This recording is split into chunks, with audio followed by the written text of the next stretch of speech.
Gray whales having a tough time here on the West Coast with 3 new whale bodies found along, in this case, the Haida Gwaii coast.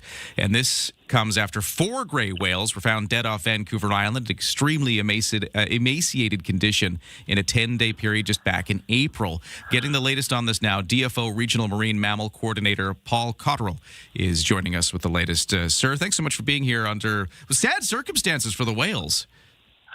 Yeah, it is for sure. No, thanks for having me, and it is an important topic, so thanks for your interest. Let's talk about these latest 3 bodies. Talk us through how this went. Yeah, so just in the last week in Haida Gwaii, it's actually 2 gray whales and a minke whale.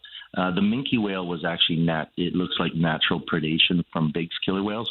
But the 2 gray whales, it's kind of a continuing trend that we've seen from the lower coast. Vancouver Island had a number of dead gray whales. We were up to 7, and then these most recent 2 in Haida Gwaii bring us up to 9, which we're nearing historic death stranding numbers in BC, which is 11. And yeah, no, it was these animals are traveling to Alaska to the feeding grounds, and they're just not making it. Last year, they didn't have a great feeding season, it appears, and unfortunately, there's a lot of skinny gray whales out there making that trek back to the feeding grounds. So that was, these 2 now, I guess, so 3 whales, but 2 of them gray whales. There were the other ones back earlier this year in this really sad trend, and it sounds like what you're saying is they're just not getting enough food? Is that what's happening? Yeah, that's kind of the leading hypothesis. The Bering and Chukchi Seas are their primary feeding areas, and it's their prey source amphipods and mysids, and they eat ghost shrimp as well. Just not producing enough. They're just not fat enough, unfortunately, and then they spend the winters in Mexico, the breeding and calving lagoons where they don't feed, and they just don't have enough nutrition that seems to make that trek back this year.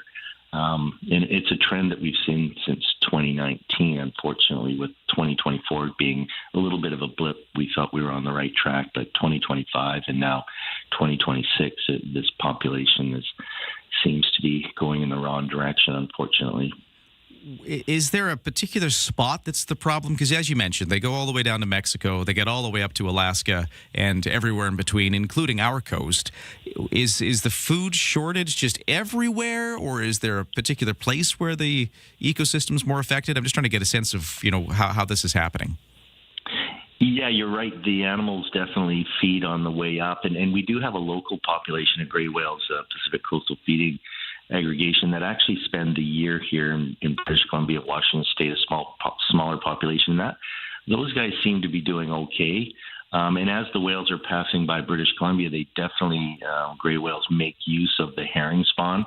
A lot of the animals that we've necropsied, they're emaciated and their blubber layers are devoid of lipids, but their stomachs are full of herring spawn. So they're just, it's too late for them almost. Their body condition was too low that they couldn't recover. But yeah, we've seen some full stomachs of these really emaciated animals, which is quite sad that they weren't able to quite get enough calories before passing. Yeah.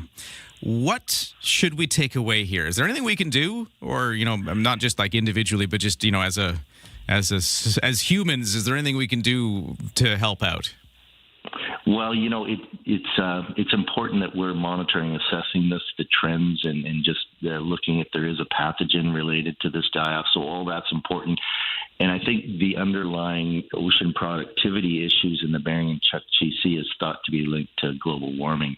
So these animals could be kind of the canary in the coal mine, or an indication that that productivity is changing up there, and linked to maybe the sea ice melting a month or 2 earlier, which is impacting that ecosystem, which is a broader issue, and there's a lot of different factors.